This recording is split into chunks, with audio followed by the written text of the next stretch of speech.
again, that wild card weekend was not really so wild. I mean, there was some blowouts that we talked about the Dallas game, but there were some other blowouts that just wasn't what we thought.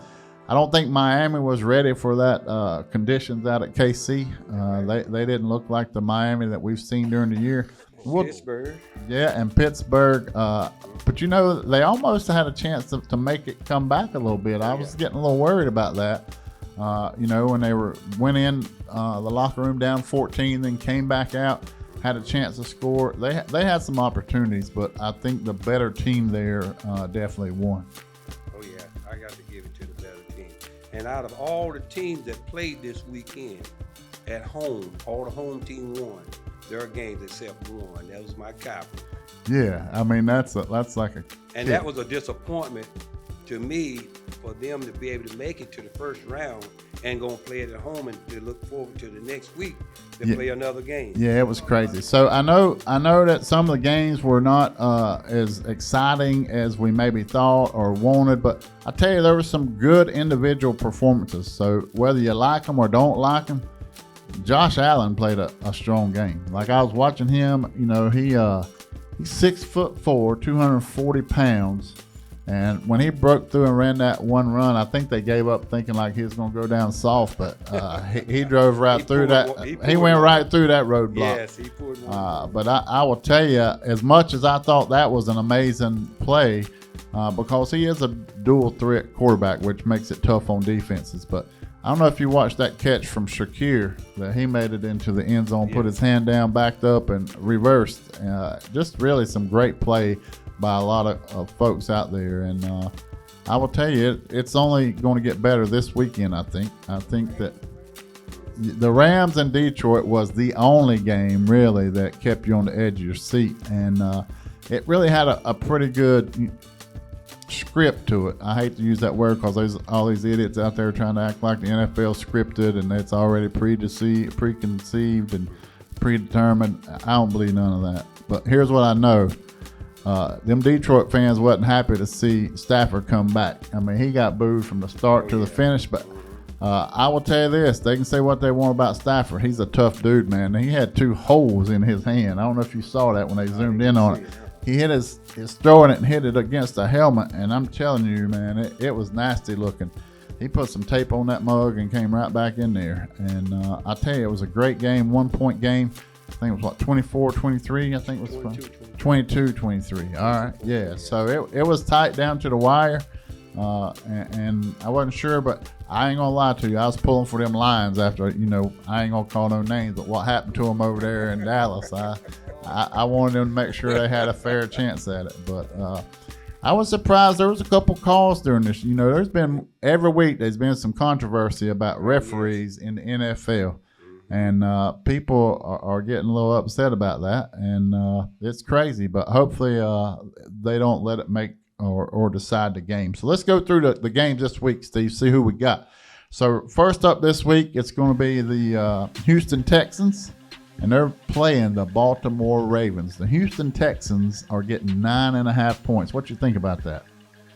I'm going to tell you, I got to give it to that kid. C.J. Stroud? C.J. Stroud. Hey, he was a kid at the first of the season. He's a grown man now. Yes. He ain't playing. He played like he been in the NFL a lot longer than just this year from the way he plays. And I wouldn't count him short on any team that he plays.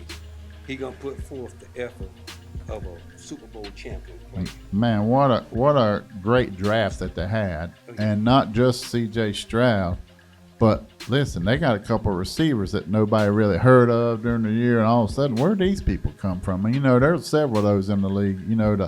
The folks from L.A., the Nicole or whatever, and, Tank Dell and all the other people in Houston. I mean, here are all the Green Bay Packers. Their people get injured, and they just throw 3 more people in there, rookies, and gosh dang, there's like 3 or 4 great rookie tight ends. You got Ferguson, you got Laporta on the Detroit Lions. Like this rookie class was a really strong rookie class and had some immediate impact on these teams. Yeah, it was crazy how good some of those folks were. I'm a Bucks fan, and I swear last night watching the game, I'm like, who's that guy they're throwing the ball to? I mean, Evans, he dropped about 2 or 3 touchdowns. Yes, It had my nerves Yeah. tore up bad. So, but I will tell you that some of those rookies have stepped up and they're playing. And C.J. Stroud probably is the leader of the pack on that. But I'm going to say this: it is biased, but I would love for somebody to challenge me on it and tell me something different. I truly believe that Baker Mayfield is the comeback player of the NFL this year.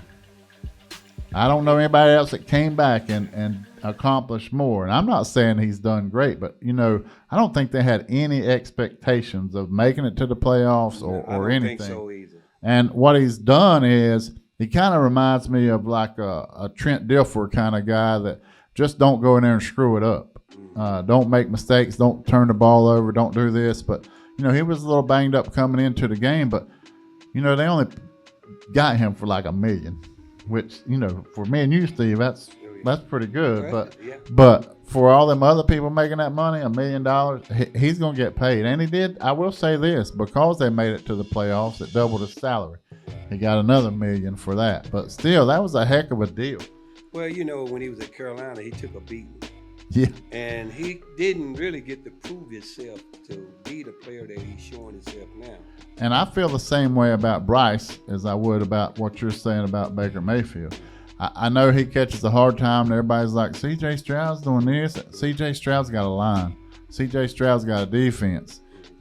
They're in much better position than the Panthers. And I know that everybody but I don't think you're going to know what their quarterback's going to do until they get some help, and they need a lot of help. They need a lot of help. They really Yeah. So, all right. So, who you picking? Bucks, 9.5 points against the Ravens. So, what I'm worried about is MVP. It's going to be Lamar, blah, blah, blah. It's this. And listen, he's had a great year.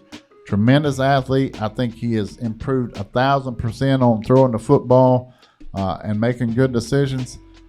But traditionally, he has not really shown great performances in the playoffs.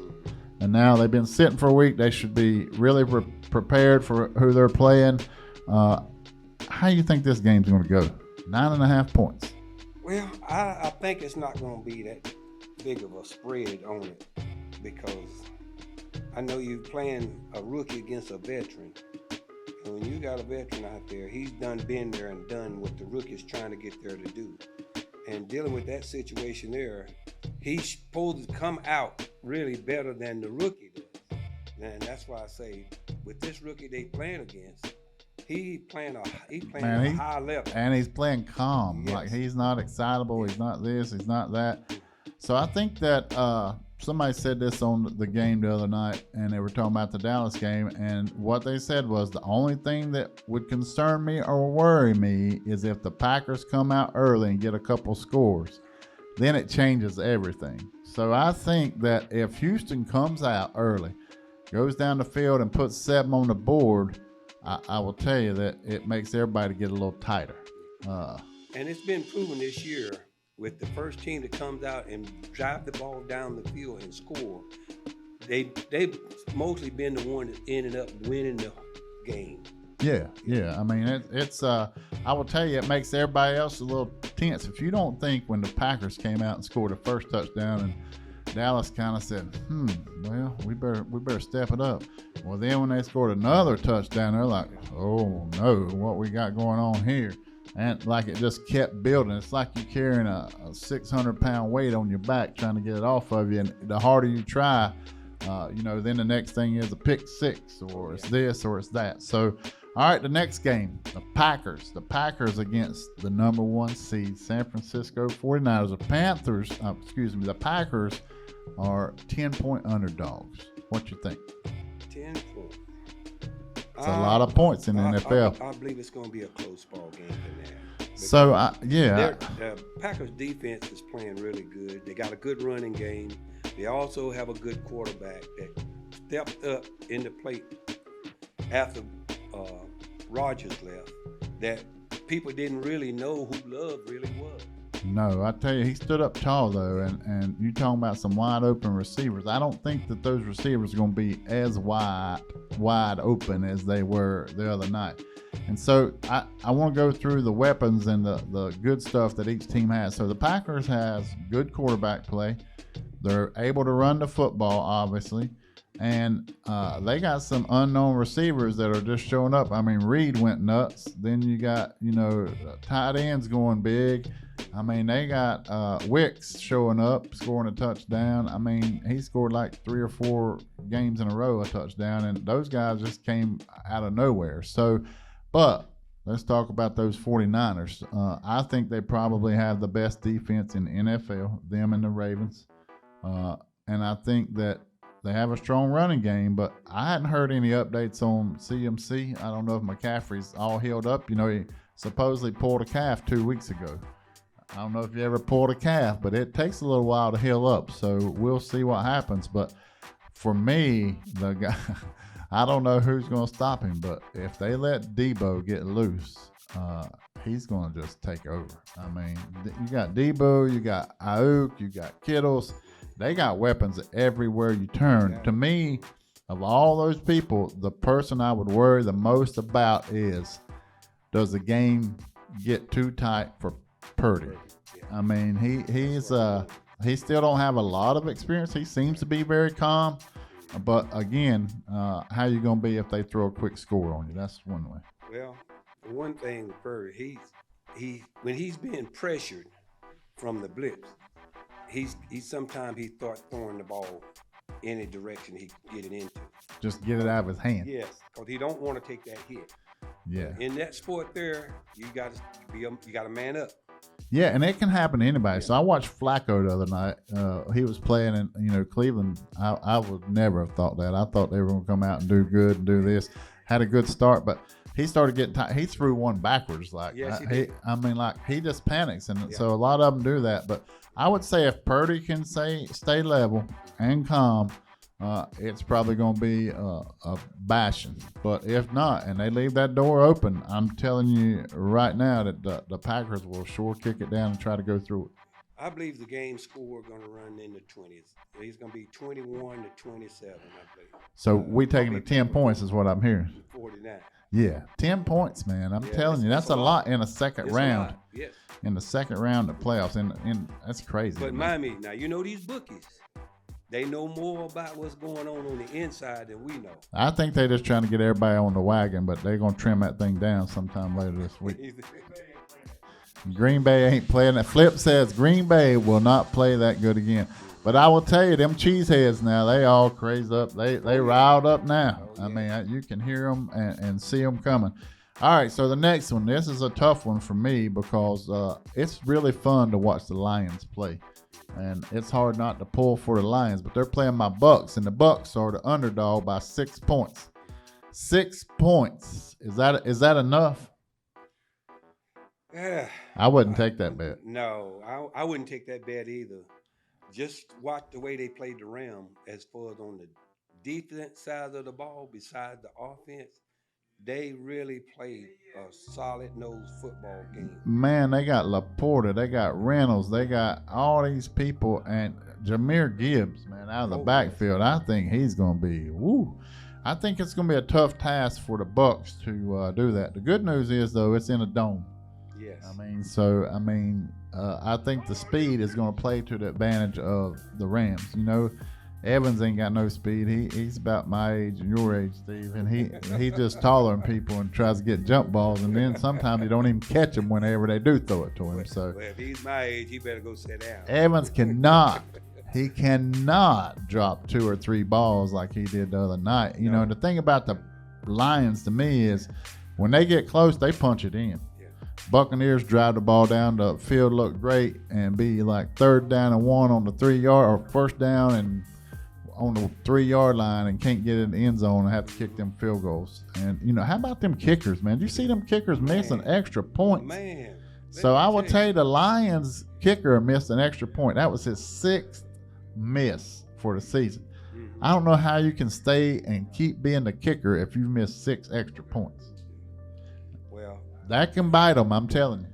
I used to think that, kicking for 3 points is not something that a team need to do as far as to try to, to win a ball game. But I found out it only take 1 point to win that ball game. Yeah. And it means a lot to those kickers when they get up there to kick that ball. Hey, I will tell you one more thing I've noticed this year is some people, the Lions are the main ones.